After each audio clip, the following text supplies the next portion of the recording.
இன்றைய முக்கிய நிகழ்வுகள். லாட்டரி அதிபரின் மகனின் காலில் விழுந்த சட்டமன்ற உறுப்பினர், சமூக வலைதளங்களில் வைரலாகும் வீடியோ.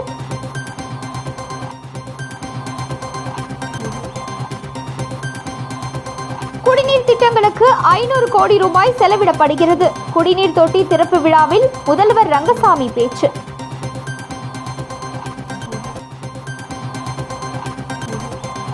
புதுச்சேரியில் தொடர் இருசக்கர வாகன திருட்டு, 3 பேரை கைது செய்த போலீசார்.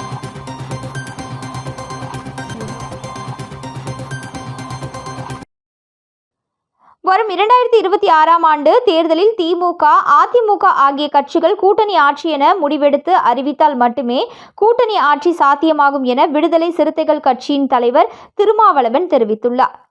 புதுச்சேரி கம்பன் கலையரங்கில் முகமது ஜின்னா என்பவர் எழுதிய நோபல் ஜர்னி எனும் பயண நூல் முதல் பிரதியை விடுதலை சிறுத்தைகள் கட்சியின் தலைவர் திருமாவளவன் வெளியிட்டார். நிகழ்ச்சியில் MP ரவிக்குமார் உள்ளிட்ட ஏராளமானோர் கலந்து கொண்டனர். தொடர்ந்து விழாவில் பேசிய திருமாவளவன், உட்கட்சி விவகாரங்களை பொதுவெளியில் பதிவிடுவதை நிர்வாகிகள் தவிர்க்க வேண்டும் என அறிவுறுத்தியும், மீறி பதிவிடுவதால் கட்சியின் வளர்ச்சிக்கு தடைக்கற்களாக மாறும். மேலும் நிர்வாகிகளின் கருத்து கேட்காமலும் அவசரப்பட்டு எதையும் தாம் செய்ததில்லை என்றும், இதேபோல் கட்சிக்கு பாதிப்பு ஏற்படுத்தும் முடிவையும் எடுத்ததில்லை என்றார். மேலும் 25 ஆண்டுகள் கடினமாக அரசியலில் தாக்குப்பிடித்து நிற்பதே விசிகாவின் சாதனை எனவும் பெருமை கொண்ட அவர், விசிகா குறித்து அவதூறுகள் பரப்புவதாகவும், விசிகா எடுக்கும் முடிவு குறித்து விவாதிக்கும் அளவிற்கு வலிமை பெற்றுள்ளோம் என்றார். பிற கட்சிகள் 24/7 அரசியல் கட்சியாக இயங்கி வரும் நிலையில் தேர்தலுக்காக மட்டும் விசிகா செயல்படும் கட்சி அல்ல என்றும் திட்டவட்டமாக பேசினார். தொடர்ந்து செய்தியாளர்களிடம் பேசிய அவர், கடந்த 2015ஆம் ஆண்டு தமிழகத்தில் கூட்டணி ஆட்சி எனும் தலைப்பில் விடுதலை சிறுத்தைகள் கட்சி கருத்தரங்கை நடத்தியது. அதன் பின்பு அகில இந்திய அளவிலும் கூட்டணி ஆட்சி குறித்த கருத்து பேசப்பட்டது. நாட்டில் கடந்த 1977ஆம் ஆண்டிலிருந்தே மத்தியில் கூட்டணி ஆட்சி நடைபெற்று வருகிறது. ஆகவே தமிழகத்திலும் கூட்டணி ஆட்சி அமைவது அவசியமாகும் என விடுதலை சிறுத்தைகள் கூறி வருகிறது. ஆனால் அதற்கான அரசியல் சூழல் இன்னும் வரவில்லை. வரும் 2026ஆம் ஆண்டு சட்டப்பேரவை தேர்தலிலும் தமிழகத்தில் கூட்டணி ஆட்சிக்கான வாய்ப்பு இல்லை. திமுக, அதிமுக கூட்டணி ஆட்சி என முடிவெடுத்து அறிவித்தால் மட்டுமே கூட்டணி ஆட்சி சாத்தியமாகும்.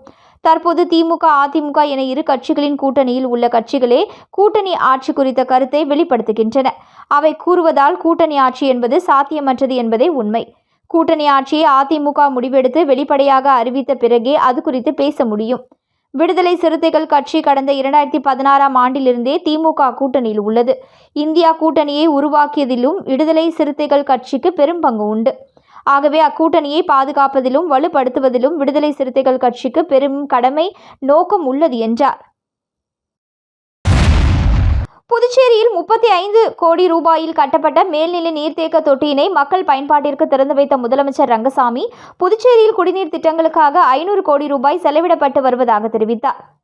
புதுச்சேரி முதலியார்பேட்டை தொகுதியில் 35.56 கோடியில் கட்டப்பட்ட 20 லட்சம் கொள்ளளவு கொண்ட மேல்நிலை நீர்த்தேக்க தொட்டி திறப்பு விழா நடைபெற்றது. இதில் முதலமைச்சர் ரங்கசாமி கலந்து கொண்டு நீர்த்தேக்க தொட்டியினை மக்களின் பயன்பாட்டிற்கு கொண்டு வந்தார்.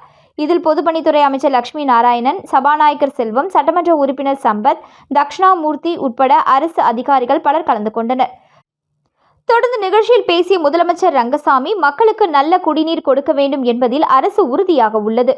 புதுச்சேரியில் கடலுக்கு அருகில் பல பகுதிகள் நிலத்தடி நீரில் உப்பு நீர் புகுந்துள்ளது. இருந்தபோதிலும் நல்ல குடிநீர் வழங்க தேவையான அனைத்து நடவடிக்கைகளையும் அரசு எடுத்து வருகிறது. புதுச்சேரியில் மக்களுக்கு சுத்தமான குடிநீர் கிடைக்க 450 கோடி ரூபாய் முதல் 500 கோடி ரூபாய் வரை செலவிட அரசு திட்டமிட்டுள்ளது. புதுச்சேரியில் அறிவித்த திட்டங்களை அரசு குறித்த நேரத்தில் செயல்படுத்தி வருகிறது.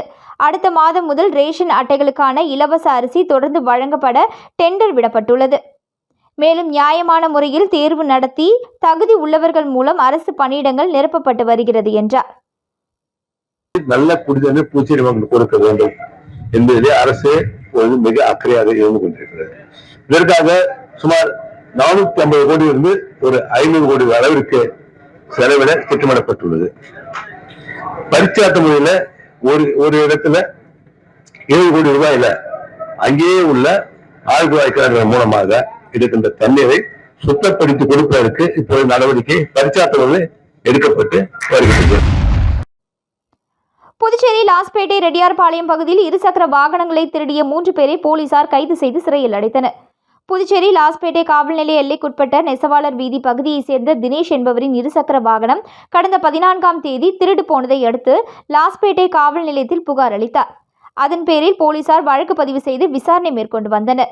இந்த நிலையில் நேற்றிரவு புதுச்சேரி கருவடிக்குப்பம் சிவாஜி சிலை அருகே லாஸ்பேட்டை காவல் ஆய்வாளர் இனியன் தலைமையிலான போலீசார் தீவிர வாகன சோதனை மேற்கொண்ட போது அவ்வழியே ஒரே இருசக்கர வாகனத்தில் 3 பேர் வந்தனர். அவர்கள் வந்த இருசக்கர வாகனத்தை நிறுத்தி ஆவணங்களை கேட்டபோது அது திருட்டு வாகனம் என தெரிய வந்தது.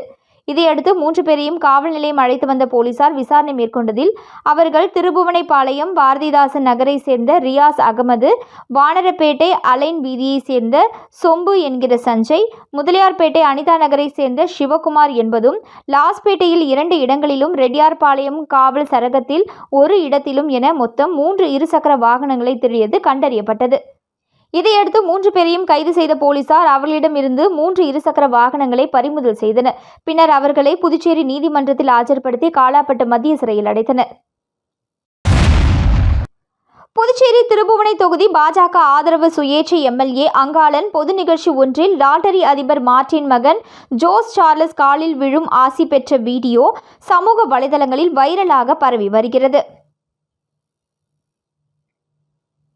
தமிழகத்தை சேர்ந்த பிரபல லாட்டரி அதிபர் மார்ட்டின் வீடு மற்றும் அலுவலகங்களில் கடந்த 2 நாட்களாக அமலாக்கத்துறை சோதனை நடைபெற்று வந்த நிலையில் புதுச்சேரியில் அவரது மகன் ஜோஸ் சார்லஸ் மார்ட்டின் கலந்து கொண்ட நலத்திட்ட உதவி வழங்கும் நிகழ்ச்சியில் புதுச்சேரி பாஜக எம்எல்ஏக்கள் ஜான்குமார், ரிச்சர்ட் ஜான்குமார், கல்யாண சுந்தரம், பாஜக ஆதரவு சுயேட்சைகள் கொல்லப்பள்ளி ஸ்ரீனிவாஸ், அசோக், சிவசங்கர், அங்காளன் உள்ளிட்ட 6 பேர் கலந்து கொண்டனர்.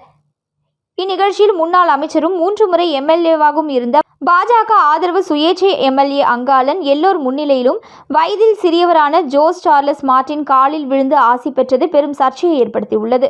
மேலும் இந்த வீடியோ சமூக வலைதளங்களில் வைரலாக பரவி வருகிறது. புதுச்சேரி அரசின் சாலை போக்குவரத்து கழகத்தில் பணிபுரியும் தினக்கூலி மற்றும் ஒப்பந்த ஊழியர்களை பணி நிரந்தரம் செய்ய கோரி காலவரையற்ற உண்ணாவிரத போராட்டத்தில் ஊழியர்கள் ஈடுபட்டுள்ளனர். புதுச்சேரி அரசின் சாலை போக்குவரத்து கழகத்தில் கடந்த 10 ஆண்டுகளுக்கு மேலாக பணிபுரியும் 200க்கும் மேற்பட்ட ஒப்பந்த ஓட்டுநர், நடத்துனர்கள் மற்றும் மகளிர் நடத்துனர்களை பணி நிரந்தரம் செய்ய வேண்டும். 7வது ஊதிய குழு பரிந்துரைகளை அமல்படுத்த வேண்டும். MACB பலன்களை வழங்க வேண்டும் உள்ளிட்ட கோரிக்கைகளை நிறைவேற்ற கோரி தினக்கூலி மற்றும் ஒப்பந்த ஊழியர்கள் பல்வேறு போராட்டங்களில் ஈடுபட்டு வந்தனர். ஆனால் கோரிக்கைகளை அரசு நிறைவேற்றாத நிலையில் இன்று முதல் அரசு போக்குவரத்து கழக பணிமனை முன்பு சுமார் 50க்கும் மேற்பட்ட ஊழியர்கள் தொடர் காலவரையற்ற உண்ணாவிரத போராட்டத்தை தொடங்கியுள்ளனர். புதுச்சேரியில் ஸ்ரீ கங்கை வராக நதீஸ்வரர் ஆலயத்தில் இந்து சமய சனாதன வேதாகம திருமுறை திவ்ய பிரபந்த வளர்ச்சி பெருவிழாவில் துணைநிலை ஆளுநர் கைலாஷ்நாதன் பங்கேற்று விருதுகளை வழங்கினார். புதுச்சேரி திருக்காஞ்சியில் அமைந்துள்ளது ஸ்ரீ கங்கை வராக நதீஸ்வரர் ஆலயம். இந்து சமய சனாதன வேத ஆகம திருமுறை திவ்ய பிரபந்த வளர்ச்சி பெருவிழா நடைபெற்றது.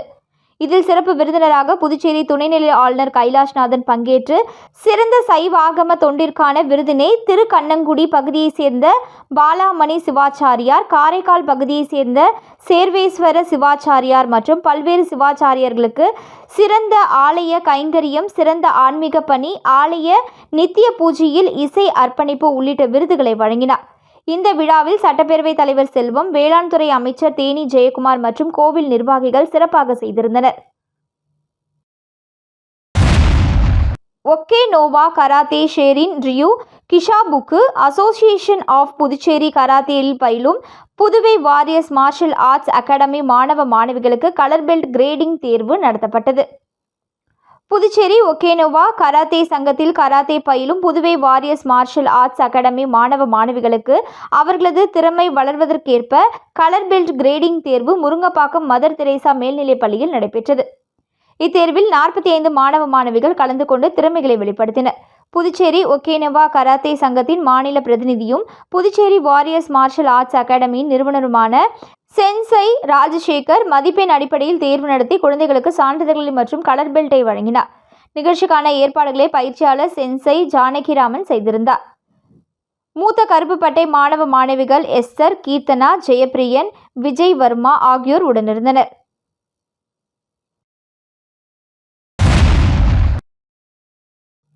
புதுச்சேரி மாநில மாணவர் காங்கிரஸ் சார்பாக அரசு மற்றும் தனியார் வேலைவாய்ப்பு இன்மை இதனால் போதையினால் சீரழியும் மாணவர்களுக்கு நீதி கேட்டு பேரணி நடைபெற்றது. அதனைத் தொடர்ந்து ராஜ்பவன் மற்றும் பாகூர் பகுதியில் உள்ள இளைஞர்கள் காங்கிரஸ் சார் இயக்கத்தில் இணைந்தனர்.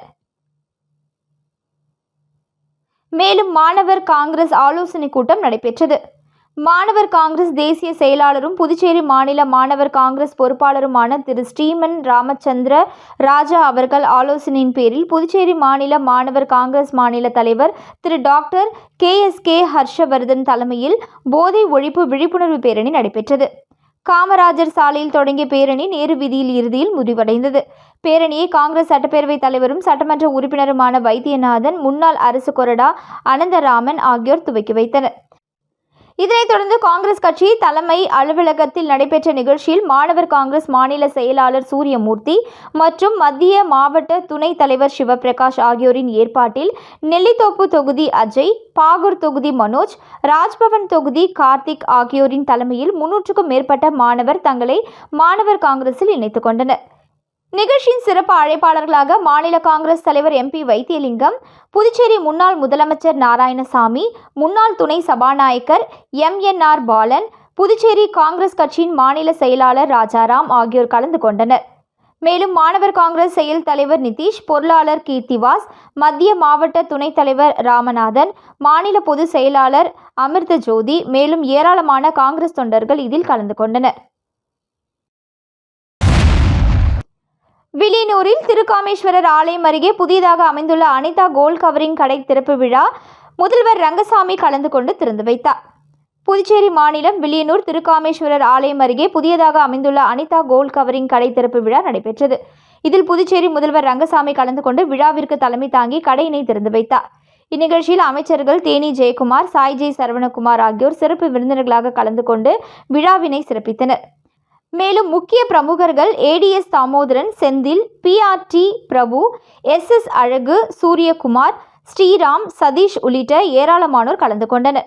மேலும் விழாவில் ஸ்ரீ காஃபி கார்னர் நிறுவனர் சேகர், அனிதா சேகர், கிஷோர், ஷியாம் சச்சின் ஆகியோர் விழாவில் கலந்து கொண்ட அனைவரையும் இன்முகத்தோடு வரவேற்று மகிழ்ந்தனர். மேலும் கடையின் உரிமையாளர் கூறுகையில், இங்கு அனைத்து பொருட்களும் நியாயமான விலையில் தரம் உயர்வாக கிடைக்கும் என்று தெரிவித்தார். மீண்டும் இன்றைய முக்கிய நிகழ்வுகள். லாட்டரி அதிபரின் மகனின் காலில் விழுந்த சட்டமன்ற உறுப்பினர், சமூக வலைதளங்களில் வைரலாகும் வீடியோ.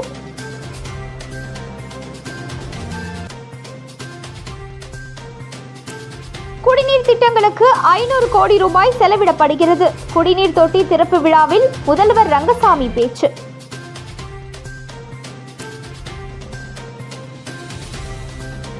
புதுச்சேரியில் தொடர் இருசக்கர வாகன திருட்டு, 3 பேரை கைது செய்த போலீசார்.